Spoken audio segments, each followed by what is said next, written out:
Right. ఇంకా తర్వాత ఇందాక మనం మాట్లాడుకుంటూ కూడా బీజేపీకి సంబంధించి మాట్లాడుకుంటూ పెరిగే ఓట్ షేర్కి సంబంధించి కావచ్చు, లేకపోతే బిగ్ బెనిఫిషరీ తెలుగు రాష్ట్రాల్లో ఇటువంటివి మాట్లాడుకుంటున్నప్పుడు మీరు ఒక మాట అన్నారు, ఇక్కడ హిందూ ముస్లిం అని ఒక సబ్జెక్ట్ని చెప్పారు, మీరు ప్రస్తావించారు. అంటే ఇప్పుడు మోడీ హ్యాట్రిక్ అని ఎగ్జిట్ పోల్స్ అన్నీ చెప్తూ ఉన్నాయి. సో ఇప్పుడు మోడీ గెలుస్తోంది హిందూ ముస్లిం మంత్రంతోనేనా అనే ఒక భావన, ఒక విశ్లేషణ జరుగుతుంది. ఏంటండి ఈ పాయింట్కి అర్థం? అంటే బీజేపీ ప్రత్యర్థుల యొక్క షార్ట్ సైటెడ్నెస్ అది. అంటే ఓన్లీ ఒక ఫ్యాక్టరే చూస్తారు. డెఫినెట్గా హిందుత్వ, హిందూ ముస్లిం, కమ్యూనల్ రెటోరిక్, మతపరంగా సమాజాన్ని విభజించడం బీజేపీ రాజకీయాల్లో ఉన్న ప్రధాన అస్త్రాలు. అందులో ఎవరికి డిస్ప్యూట్ లేదు. అందరికీ తెలుసు 2 సీట్ల నుంచి ఈ స్థాయికి బీజేపీ రావడంలో మతం ఎంత కీలక భూమిక పోషించిందో మనకు తెలియదు కాదు. అందులో ఎవరికి డిస్ప్యూట్ లేదు. కానీ అపోజిషన్ రైవల్స్ ఫెయిల్ అవుతున్నాయి అంటే ఇది ఒక్కటే చూస్తున్నారు. కానీ ఇది ఒక్కటి వల్లనే బీజేపీ గెలవడం లేదు. బీజేపీకి ఉన్న ఓటర్లలో 4 రకాల ఓటర్లు ఉంటారు.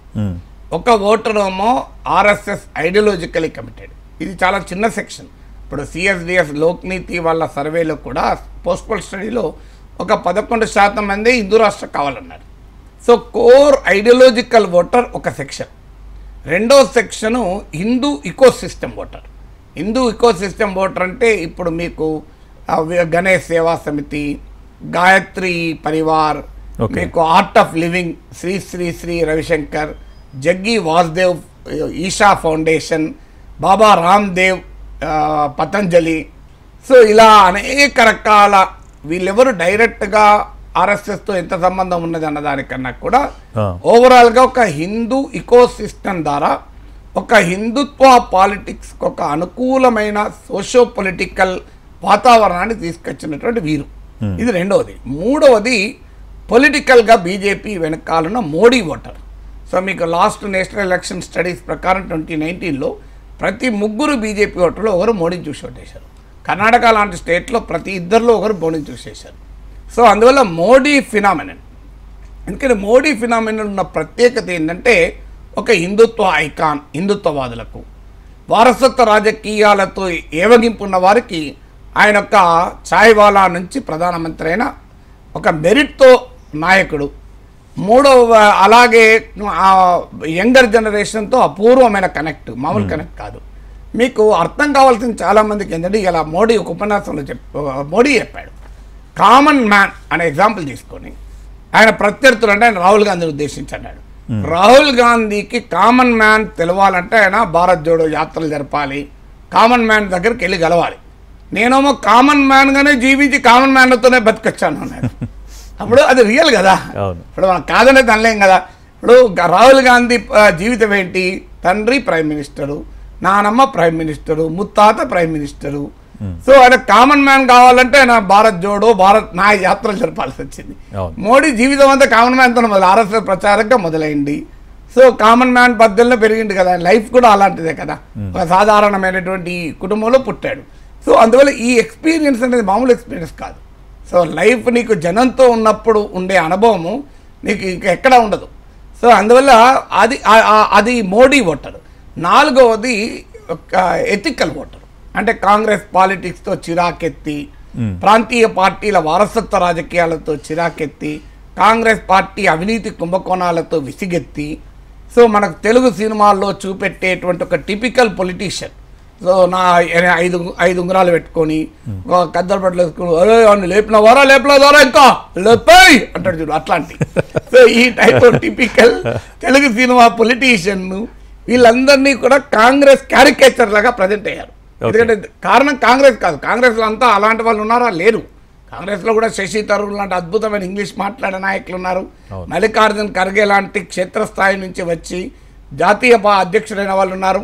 సో చాలా మంది ఉన్నారు కాంగ్రెస్లో బాబు. కానీ దశాబ్దాల పాటు కాంగ్రెసే దేశంలో పాలించడం వల్ల రాజకీయ సంస్కృతిలో ఉన్న నెగిటివ్ అంశాలన్నీ కాంగ్రెస్ పొలిటీషియన్ క్యారికేచర్ అయింది. అది ఎథికల్ ఓటర్ను కాంగ్రెస్కు దూరం చేసి బీజేపీకి దగ్గర వేశారు. సో ఈ 4 రకాల ఓటర్లు 4 డిఫరెంట్ రీజన్స్ వల్ల బీజేపీ దగ్గర అయ్యారు. వీళ్ళు చూస్తున్నది ఒక్క ఆర్ఎస్ఎస్ ఐడియాలజీ. ఎంతమంది బీజేపీ ఓటర్లు we and our nationhood define అని గురు గోల్వాల్కర్ ఉపన్యాసాన్ని చదివచ్చారు నాకు చెప్పండి.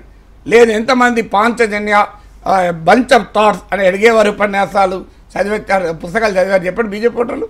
బీజేపీ ఓటర్లు కాదు, బీజేపీలో ఏమైనా నాయకులు కూడా చదివి ఉండరు. బట్ ఇదొక రీజన్. ఇదొక్కటే కాదు, మోడీలో ఉండేటువంటి హిందుత్వ ఐకాన్ ఒకటైతే నేషనలిజం, ఒక బలమైన జాతీయవాదము, ఈ ప్యాట్రియాటిజము, వీటిని అయ్యారు. మూడవది ఏంటంటే ఇండియన్ కల్చర్తో మోడీ అసోసియేట్ అయిన తీరు. చాలామంది ఒక రిలీజన్ అనుకుంటారు. ఇవాళ మీరు చూడండి, ఆ కల్చర్ను పొలిటికల్ జాగ్రఫీని, religion, culture and political geography కలుపుతాడు మోడీ.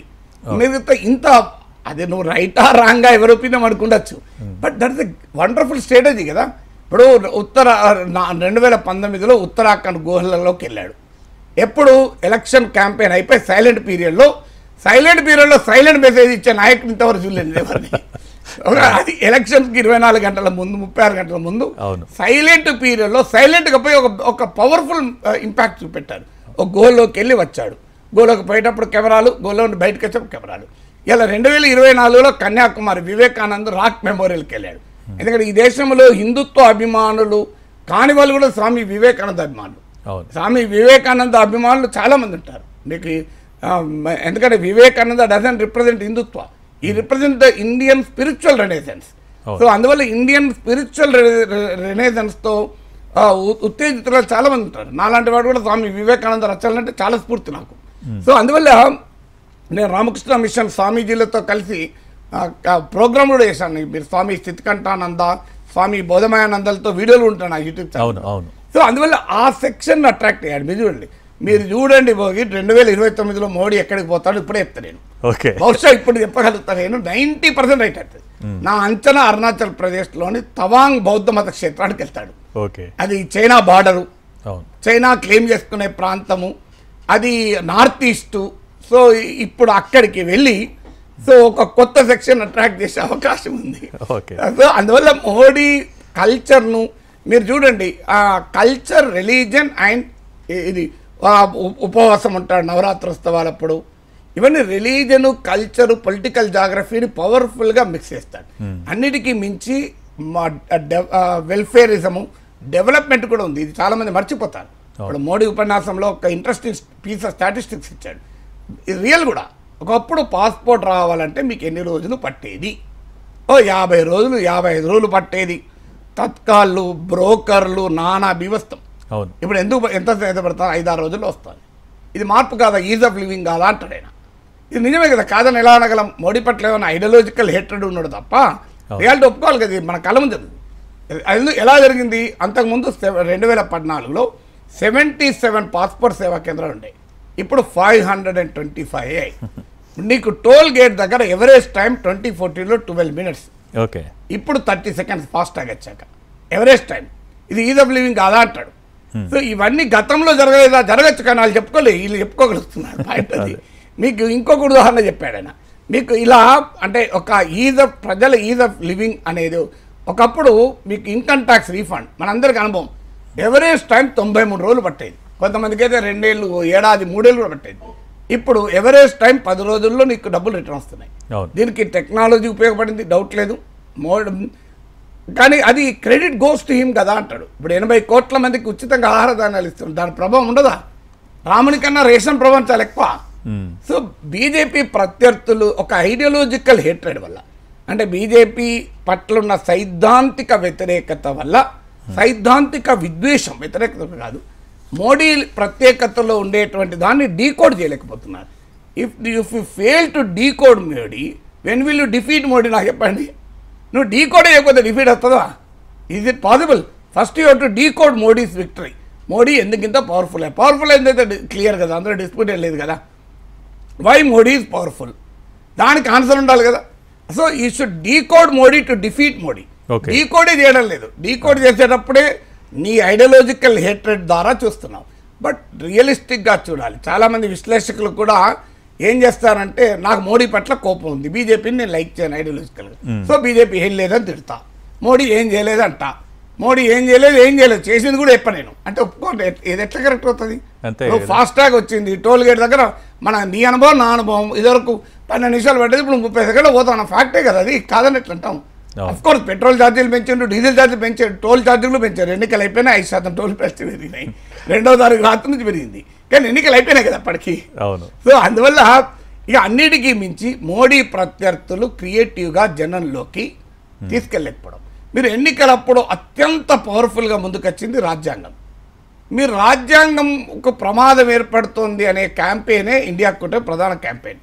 ఓకే, మీరు ఈ ఎలక్షన్ల కన్నా ముందు ఏ ఒక్క రాజకీయ పార్టీ అయినా జనంలోకి కామన్ పీపుల్లోకి రాజ్యాంగం ప్రమాదం పైన తీసుకెళ్ళిందా? నాకు చెప్పండి, కాంగ్రెస్ పార్టీ ఎన్ని సెమినార్లు పెట్టింది? బీజేపీ వల్ల రాజ్యాంగం కదా. రాహుల్ గాంధీ ఎన్నికలకు వచ్చే వరకు రాజ్యాంగం పట్టుకొని ఊపుతూ సో సంవిధాన్ కో మోడీనే అని చెప్తున్నాడు. అరే ఆ క్యాకరే 2 ఏళ్ళుగా 3 ఏళ్ళుగా ఒక్క మీటింగ్ అయినా పెట్టి బీజేపీ వల్ల రాజ్యాంగానికి ఏ ప్రమాదం వస్తుంది పెడితే కమ్యూనిస్టులు పెట్టారు. వాళ్ళు ఏం పెడతారు, ఒక హాల్లా తలుపులని మూసి 150-200 మంది, ఈ 200 మంది అందరూ మోడీని వ్యతిరేకించినట్టు ఉంటాడు. అది ఒక్కడు కూడా న్యూట్రల్ ఉంటాడు. నేను ఎన్నో మీటింగ్లు అటెండ్ అయిన కనుక చెప్తున్నా, వామపక్షంగానే కొత్త వాడు ఎవడు ఉండడు. నా 30 ఏళ్ళ కింద ఒక్కడు ఉండడు. నా బడి బిలో 30 years. అందరూ ఎక్కువ 50 ఏళ్ళు 60 ఏళ్ళు 50 ఏళ్ళు దాటిన వాళ్ళు ఉంటారు. వీళ్ళందరూ సాంప్రదాయ మోడీ వ్యతిరేకులు, సాంప్రదాయ బీజేపీ వ్యతిరేకులు. వాస్తవాలను అంగీకరించిన అసలు వాళ్ళ మీటింగ్ పెట్టి తలుపులు మూసేసి వాళ్ళు 150-200 మంది ఉండి ఇరాక్ పై యుద్ధమైన వాళ్ళే ఉంటారు, లేదు ఇజ్రాయెల్ పై గాజా యుద్ధమైన వాళ్ళే ఉంటారు, ఆర్థిక సంస్కరణలైన వాళ్ళే ఉంటారు. ఇప్పుడు కూడా వాళ్ళ మీద అక్కడ ఒక 4 స్పీకర్లు ఉంటారు. రాజ్యాంగం అన్యాయం చేసిండు మోడీ అని ఒక 2-3 గంటలు మళ్ళీ 1 to 1 ఎవరు క్వశ్చన్లు ఉండయి. ఆడ స్టేజ్ మీదకి వెళ్ళి ఉపన్యాసం ఇస్తారు, కిందోటి నాలంతే. ఇది దీంతో ప్రజలు చేతనవుతారు అవుతారా? నువ్వు ఎలక్షన్ టైంకి వచ్చావు, రాజ్యాంగం పోతుంది జనం ఎట్లా ఒప్పుకుంటారండి? జనం ఎట్లా ఒప్పుకుంటారు? మీరు అంతకుముందు ఏం చెప్ప నాగేశ్వర అంటాడు, ఈ 10 ఏళ్లలో రాజ్యాంగానికి ఏర్పడుతున్న ప్రమాదం పైన నా యొక్క 5-6 గంటల కంటెంట్ ఉంటుంది. ఏ వీడియో కూడా 50,000 లక్ష వ్యూస్. మరి నేను చేసింది ఏ రాజకీయ నేను గొప్ప అని అంటలేను. ఇప్పుడు నాగేశ్వర అంటాడు ఒక్కడే చేయగలుగుతారు, రాజకీయ పార్టీ ఎంత చేయాలి? మరి ఎవరు చేయకపోతే బీజేపీ పెరగకపోతే ఏం చేస్తుంది? వీళ్ళకు మైనారిటీ ఫండమెంటలిజం కనబడదు. నీకు మజ్లిస్ ఇత్తహాదుల్ ముస్లిమీన్ మతోన్మాద పార్టీ కాదు, ఇండియన్ యూనియన్ ముస్లిం లీగ్ మతోన్మాద పార్టీ కాదు, కేరళ కాంగ్రెస్ వర్గము క్రిస్టియన్ ఫండమెంటలిస్ట్ పార్టీ కాదు, వాళ్ళు ఎల్డీఎఫ్లు ఉంటారు. మీకు ఫుర్ఫురా షరీఫ్ బెంగాల్ అసెంబ్లీ ఎలక్షన్లో కమ్యూనిస్టులు కాంగ్రెస్తో కలిసి కూటమిలో ఉన్నారు. అంటే బీజేపీ మతోన్మాద పార్టీ అవుతుంది, ఫుర్ఫురా షరీఫ్ ముస్లిం పార్టీకి నడిపారు, మతోన్మాది కాదంటే నాకు అర్థం కాదు. అసలు జనం ఒప్పుకుంటారా? హిందూ ఓటర్ నీకు ఫుర్ఫురా షరీఫ్ సెక్యులర్ ఎట్లయితాడు? అయితే దాని పేరు ఇండియన్ సెక్యులర్ ఫ్రంట్ అని పెట్టారనుకోండి, పెడితే నడుతుందా? ఆయన ముస్లిం మత గురువు కదా. సో మీకు హిందూ మత గురువులు రాజకీయాలు చేస్తే మతోన్మాదం అయితే, ముస్లిం మత గురువులు రాజకీయాలు చేస్తే మతోన్మాదం కాదా? తర్వాత మీకు ఆల్ ఇండియా యూడిఎఫ్ అక్కడ అస్సాంలో ఉంటుంది, ఆ బద్రుద్దీన్ కమల్, దానికి కాంగ్రెస్ పార్టీతో పొత్తుంటుంది. ఇవన్నీ కూడా బీజేపీకి ఉపయోగపడేది కదా. అందువల్ల బీజేపీ ప్రత్యర్థుల బలహీనతలు ఒక సృజనాత్మకంగా క్రియేటివ్గా బీజేపీని ఎదుర్కోలేని వీరి అసమర్థత వల్ల మోడీ పెరుగుతున్నాడు, బీజేపీ పెరుగుతుంది. ఇలా మీరు పెరుగుతున్న తర్వాత దానికి ఏ కారణం చెప్పలేక ఈవీఎంల వల్ల అంటారు, లేదంటే మతోన్మాద హిందూ ముస్లిం. నిజమే, అది హిందూ ముస్లిం, ముజ్రా, మంగళసూత్ర, ఇవే వర్డ్స్ మీరు ఇవాళ ఒక లిస్ట్ తీసానండి, ఏమేమి పదాలు వచ్చి ఉంటాయి ప్రచారం అంటే. జాబ్స్, ధరలు ఇవి లేవు, వికసిత భారత్ కూడా లేదు, స్వచ్ఛ భారత్ లేదు, డిజిటల్ ఇండియా లేదు, స్టార్టప్ ఇండియా లేదు, మేక్ ఇన్ ఇండియా లేదు. ఇలా వచ్చిందల్లా ముస్లిం, ముజ్రా, మంగళసూత్ర ఇవే వచ్చాయి. నిజమేది బాబ్రీ తాళం ఇవి వచ్చాయి. కానీ బట్ అదొక్కటే కాదు, అది సిమెంటింగ్ ఫోర్స్. కానీ మిగతా ఈ ఫ్యాక్టర్స్ అన్నీ మీరు ఆలోచించకుండా బీజేపీని ఎట్లోడిస్తున్నారు.